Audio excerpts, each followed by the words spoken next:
చరిత్ర గ్రంథంలోకి ఎక్కడం అంటే అంత అసాధ్యమైంది కాదు. ఎంతోమంది చరిత్రకెక్కారు. మా నాన్నగారు కూడా అలాగే.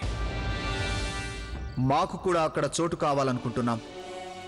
అది యుద్ధలిఖితం కాకుండా ఉద్వేగంతో రాసిందై ఉండాలి. మాకు నేలని రాజ్యాన్ని పాలించడం ఇష్టం లేదు. మేము హృదయాల్ని పాలించాలి. ముఖ్యంగా మా కోసం స్పందించే ఓ హృదయంపై రాజ్యం ఏలాలి. ఒకటి మాత్రం ఒప్పుకోవాలి సలీం రాకుమారా, మీరిచ్చే జవాబు మారు మాట్లాడకుండా చేస్తుంది. సలీం రాజకుమారుడు కాదు, కేవలం సలీం.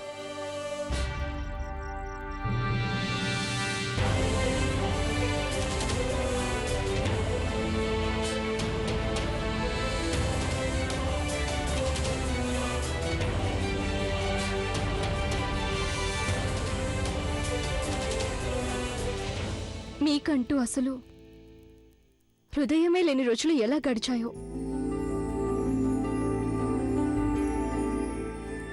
కానీ మాకిప్పుడు హృదయం ఉందిగా.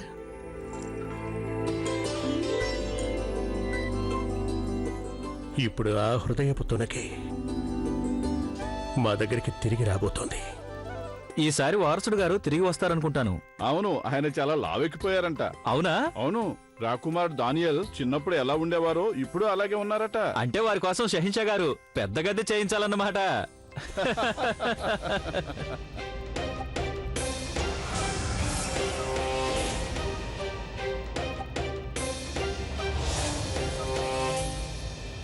నువ్వు మా భాయిజాన్ని లావెక్కాడంటావా?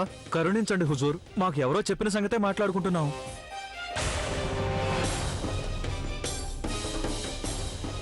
అంటే మీ ఉద్దేశంలో వారు చిన్నప్పుడు మేమున్నట్టుగానే ఇప్పుడు ఉన్నారనా? లేదు దానియల్ రాకుమారా, నేను అనలేదు. ఆ మాట ఇతగాడే అన్నాడు. వారసుడు గారు చాలా సేమ్యాలు తింటారంటున్నాడు. అలాగే నేను కూడా తింటాగా. లావెక్కానా? వెళ్ళు, నిన్ను ప్రాణాలతో వదిలేస్తున్నాను. కానీ భాయిజాన్ తిరిగి రావాలని ఖుదాను ప్రార్థించు. వారు అలా రాకపోతే నీ తల తెగిపోతుంది. ఆదా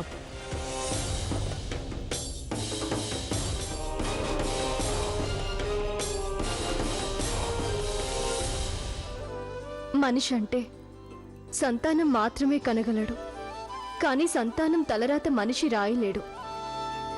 షహిన్షా సంతానమైతే పుట్టించగలిగారు, కానీ తను కోరుకున్న విధంగా తన సంతానం ఆలోచనల్ని, జీవితాన్ని రాయలేకపోయారు. సలీం ఆలోచనలు వారికంటే ఎంత భిన్నంగా ఉంటాయో అప్పట్లో వారికి కూడా తెలియదు. సలీం రాకతో చరిత్రలో ఒక కొత్త అధ్యాయం ఆరంభం కానున్నట్టు వారికి తెలియదు. అది రెండు రాజ్యాలను ఏకం చేస్తుందని ఎవరికి తెలుసు?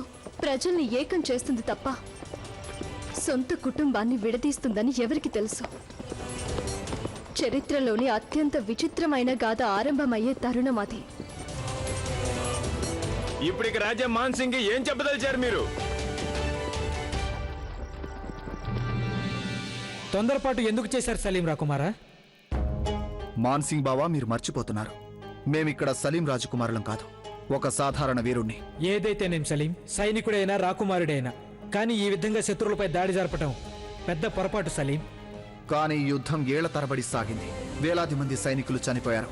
మేము ఈ యుద్ధాన్ని ఇంత త్వరగా ముగించినందుకు ఆనందంగా లేదా? అయితే నాకు పూర్తి నమ్మకం ఉంది మీ షెహన్షా ఇందుకు ఎంతో సంతోషిస్తారని. మీరు అర్థం చేసుకోరేం రాకుమారా, మీ ప్రాణాలు వీటన్నిటికంటే ఎంతో విలువైనవి.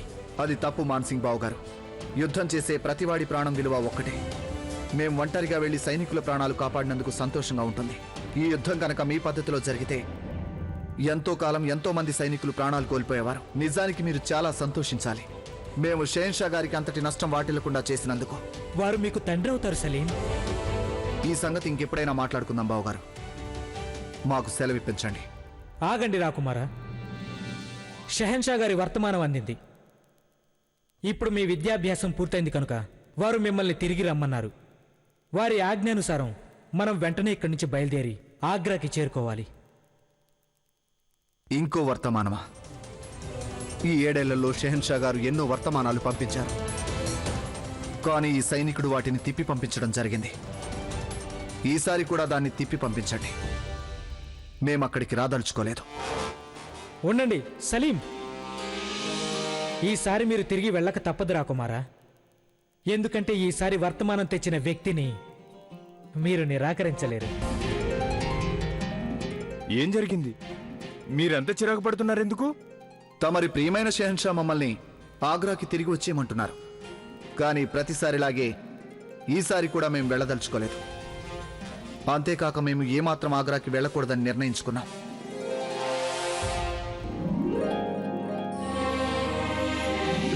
దాదీజాన్ మీరా?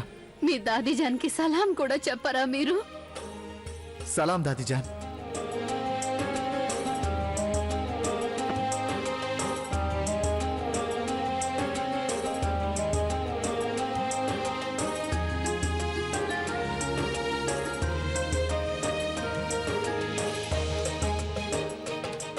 అలా చూస్తున్నారేంటి దాదీజాన్? ఇంకేముంది, మొత్తం 7 ఏళ్ల తర్వాత నా ప్రాణంలో ప్రాణాన్ని చూసుకుంటున్నాను. తనివి తీరా చూసుకోనివ్వు నన్ను. మేమంటూ ఉండగా మీరెన్నటికీ ఒంటరి వారు కారు. మేము మిమ్మల్ని జాగ్రత్తగా చూసుకుంటాం. దాదీజాన్ మీరు ఇలా కంటతడి పెడుతున్నారే? ఎన్నో ఏళ్ల కిందట నా మనవడు నాకొక వాగ్దానం చేశాడు. తను ఎల్లప్పుడూ నాతోనే ఉంటానన్నాడు. ఎల్లప్పుడూ నన్ను జాగ్రత్తగా చూసుకుంటానన్నాడు. కానీ ఇప్పుడు మాకు తెలిసిందేమిటంటే మీరు మా దగ్గరికి ఆగ్రా తిరిగి రానంటున్నారట కదా. మీ దాదీజాన్ ఉత్తర్వుని అంగీకరించదలుచుకోలేదా మీరు? రండి, ఇలా కూర్చోండి, మా పక్కన కూర్చోండి. దాదీజాన్ ఎలా ఉన్నారు మీరు? ఇంతటి మంచి మనవడు ఉండగా మీ దాదీజాన్ ఎలా ఉంటుంది? నేను ఎన్నడూ కల్లో కూడా అనుకోలేదు. మా ఆకతాయి కుర్రవాడు సలీం ఇంత చురుకైన యోధుడైన యువకుడు అవుతాడని అనుకోలేదు. మీ నాన్నగారు మిమ్మల్ని చూస్తే చాలా గర్వపడతారు. జలాలు ఏమనుకుంటున్నారంటే మీ విద్యాభ్యాసం ఇంకా పూర్తి కాలేదు కనుక మీరు ఆగ్రా రావడం లేదనుకుంటున్నారు. కానీ అందుకు అసలు కారణం మాకు తెలుసు. మీకింకా వారి మీద కోపం పోలేదు కదూ. కానీ సలీం, మీరు ఆగ్రాకి తప్పక రావలసిందే. అందుకేగా నేను తీసుకెళ్ళడానికి నేను స్వయంగా వచ్చాను. దాదీజాన్ దయచేసి మమ్మల్ని క్షమించండి. మేం మాత్రం అక్కడికి తిరిగి రావడం లేదు. మా ఉద్దేశంలో మేము మరికొంతకాలం పాటు ఇక్కడే యుద్ధక్షేత్రంలోనే ఉండాలి. అంటే దీని అర్థం ఏమిటి సలీం? మీరు మీ దాదీజాన్ కోరికని తిరస్కరిస్తున్నారని అనుకోవాలా? అయితే సరే, మీ ఇష్ట ప్రకారమే కానివ్వండి.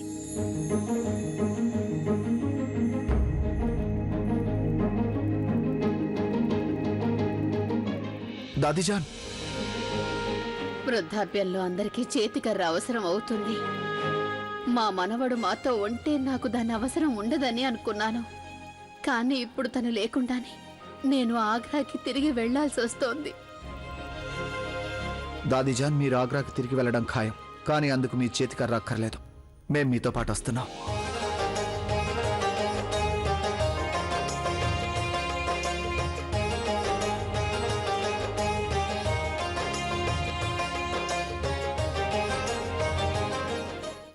సలీం షహిన్షాకి జీవిత సర్వస్వం. షహిన్షా ఆలోచనల్లో కేవలం సలీం ఉండేవాడు. కానీ సలీం ఆలోచనలో వారి ఆలోచనలకి భిన్నమైనవి. హమీదా ప్రయత్నం ఫలించింది. 7 ఏళ్ల పాటు తన తండ్రి పంపిన ప్రతి వర్తమానాన్ని నిరాకరిస్తూ వచ్చిన సలీం తన దాదీజాన్ ప్రేమను తిరస్కరించలేకపోయాడు. అందువల్ల సలీం తన నగరమైన ఆగ్రాకి తిరిగి వచ్చేస్తున్నాడు. 7 ఏళ్ల తర్వాత తన తల్లిదండ్రుల్ని, తన బంధువుల్ని, తనకు అయిన వాళ్ళని చూడబోతున్నాడు. ఆగ్రా రావడానికి సలీం అంగీకరించాడన్న వార్త ఆగ్రాకి చేరడానికి 2-3 రోజులు పట్టింది. యువరాజు సలీం ఇక్కడికి రావడానికి అంగీకరించాడు. మహారాణి గారితో కలిసి వారు త్వరలోనే ఆగ్రాకి తిరిగి వస్తున్నారు. అభినందనలు.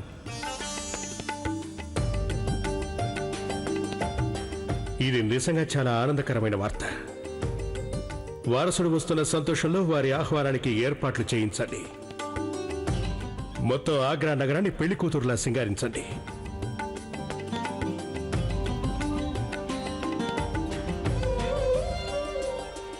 త్వరగా కానీ, యువరాజ్ రాబోతున్నారు. ఏదైనా లోటు జరిగిందంటే రుకయ్య బేగం మనల్ని ప్రాణాలతో వదలరు.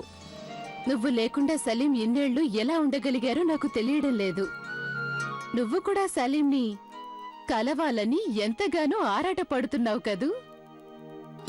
కానీ ఇప్పుడు ఇక ఈ నిరీక్షణ ముగిసిపోనున్నది. సలీం తిరిగి వచ్చేస్తున్నారు.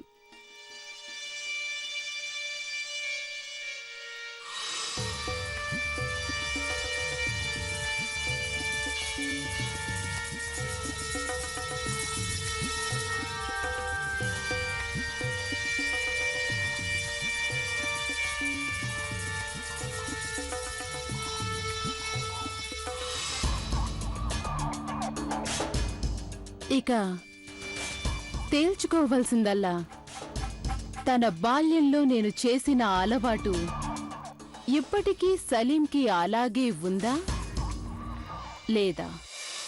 ఎక్కడ చూస్తే అక్కడ ఏదో ఉన్మాదం కలిగినట్టుంది. ప్రతివారు అలంకరణ చేసుకోవడంలో మునిగిపోయారు. ఎందుకు? అరే, వారసుడి గారు వచ్చేస్తున్నారుగా. ప్రతివారు వారి ముందు గొప్పగా కనిపించడానికి ఎంతగానో ప్రయత్నిస్తున్నారు. ఈరోజు ప్రశ్న: జోధా అక్బర్ కలవకుండా ఉండేందుకు ప్రయత్నిస్తున్నది ఎవరు?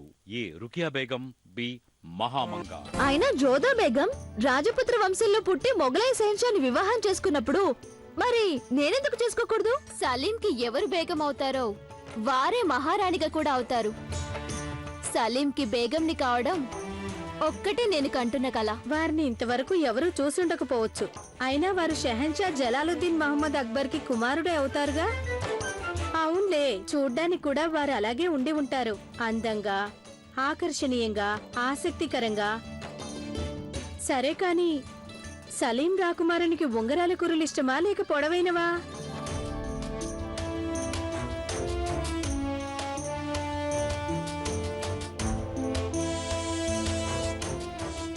అలా చూడు, ఎంతమంది జనం వచ్చారో. అవును, ఆగ్రాలో జనం అంతా ఇక్కడే ఉన్నట్టుంది. ఉండకుండా ఎలా ఉంటారు? వారసుడు సలీం 7 ఏళ్ల తర్వాత తిరిగి వస్తున్నాడు కదా. పనులు కొంచెం త్వరగా కానివ్వండి. రాకుమారుడు సలీం ఏ క్షణంలోనైనా ఇక్కడికి రావచ్చు. ఇలా ఇవ్వు. నేను కూడా నిరీక్షిస్తూనే ఉన్నాను షహిన్షా. మా సలీంని చూడాలని, వారిని మా కుండలికి హత్తుకోవాలని కళ్ళు కాయలు కాచేలా ఎదురు చూశాను. కానీ దేనికి జోధా బేగం? ఎందుకను కానీ ఒక విచిత్రమైన భయం నన్ను కలవరి పెడుతోంది. చాలా విచిత్రమైన వారు మీరు. ఇంతకుముందు కొడుకు రాలేదని ఆందోళన పడ్డారు, ఇప్పుడు వస్తుంటే ఆందోళన పడుతున్నారు. ఎందుకంటే బాల్యంలో తను కేవలం 5 రోజులు నాకు దూరంగా ఉన్నందుకే మరి ఎన్నో నెలల పాటు నాతో సరిగ్గా మాట్లాడలేదు. ఇప్పుడిక మొత్తం 7 ఏళ్ల తర్వాత సలీం తిరిగి రాబోతున్నారు. నా భయం ఏంటంటే షహిన్షా వారు నాతో సరిగ్గా మాట్లాడతారో లేదో, నన్ను కౌగిలించుకుంటారో లేదో, నన్ను అమ్మిజాన్ అంటారో లేదో అని నాలో కలవరం ఉంది షహిన్షా. వారికి మీ మీద కోపం ఉండబోదు. అలాంటిదేం జరగదు జోధా బేగం. ఇదంతా కేవలం మీ భ్రమ మాత్రమే. మన షేకు బాబా ఇప్పుడు చిన్న పిల్లవాడేం కాదు. వారు పెద్దవారు యవ్వనంలోకి అడుగు పెట్టారు. మనం తన పట్ల వ్యవహరించిందంతా కేవలం తన మంచి కోసమే అని ఈపాటికి వారు గుర్తించి ఉంటారని మా నమ్మకం.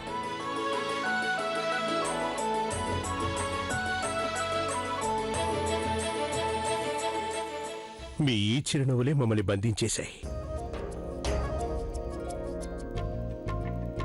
సరే, ఇక నేను వెళ్ళాలి. సలీం స్వాగతానికి ఇంకా చాలా ఏర్పాట్లు చేయాల్సి ఉంది. ఇదేం వింతండి? కొడుకు వస్తుంటే మీరు కట్టుకున్న భర్తనే పట్టించుకోరా ఏమిటి? షహిన్షా, నేను ఎన్నడూ మీకు ఆ మాట ఇచ్చాను. నేను ఎల్లప్పుడూ మీ హృదయాన్ని కాపాడుతూ ఉంటానని. అలాగే ఇప్పుడు వస్తున్నది కూడా మీ హృదయపు తునక లాంటి వారే కదా.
సలీం రాకుమారుడు! సలీం రాకుమారుడు! సలీం రాకుమారుడు!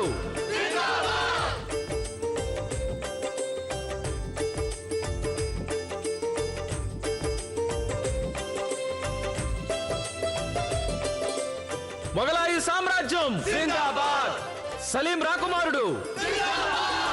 సలీం రాకుమారుడు!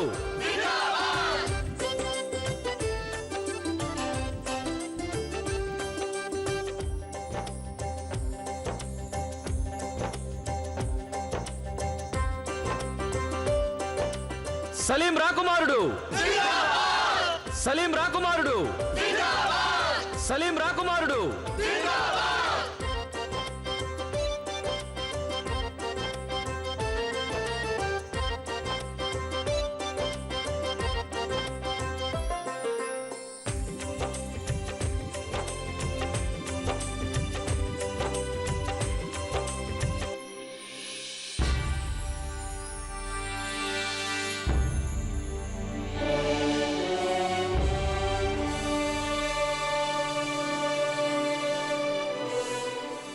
సలీం రాకుమారుడు సలీం రాకుమారుడు సలీం రాకుమారుడు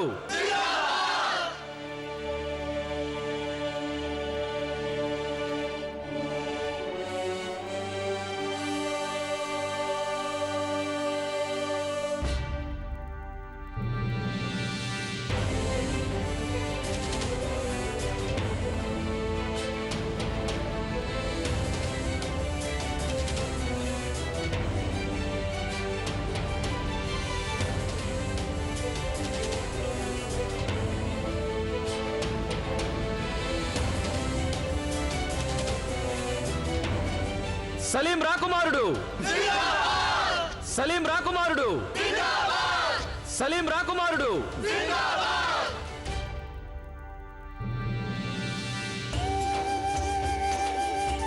అమ్మీ జాన్,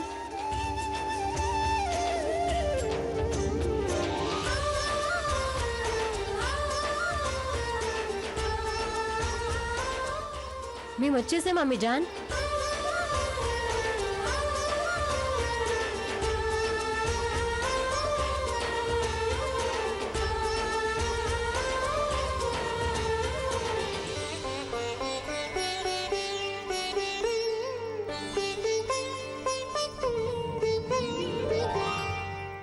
మీ అమ్మీజాన్ని వెళ్ళి కలువు సలీం.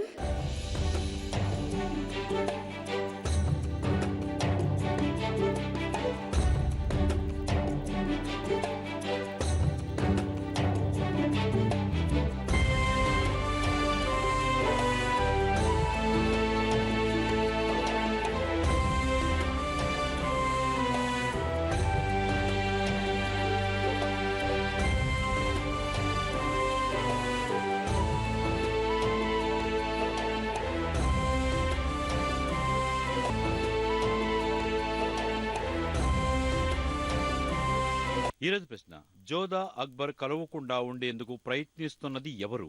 ఏ రుకియా బేగం, బి మహామంగ. సరైన సమాధానాన్ని జట్టి జేఏ అని టైప్ చేసి స్పేస్ ఇచ్చి ఏ లేదా బి అని టైప్ చేసి 57575కి ఈ రోజే SMS చేయండి. SMS కాంటెస్ట్ లో పాల్గొనండి. XXX వారు అందించే రోజుకో వెండి విగ్రహం మీ స్వంతం చేసుకోండి.